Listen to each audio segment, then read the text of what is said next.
The NIST Cybersecurity Framework is getting a facelift and version 2.0 is currently in draft form.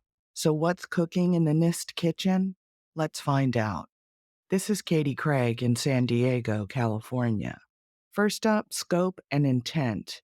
Version 1.1 was like that friend who gently suggests you should probably eat healthier.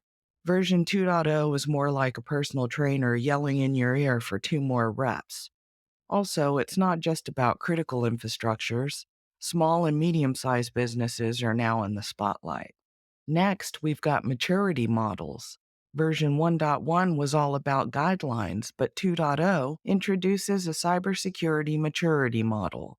Think of it as a Fitbit for your cyber health, helping you gauge where you stand and what you need to work on.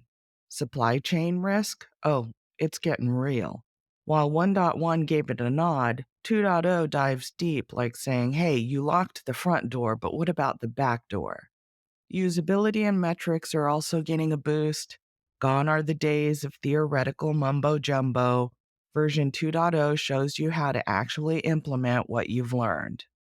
As for integration, version 1.1 was the lone cowboy of cybersecurity frameworks.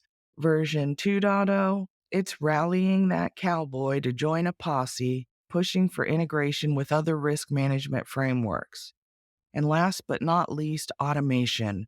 Version 2.0 wants to turn your cybersecurity practice into a well-oiled machine, emphasizing automated sharing of threat intel and response actions.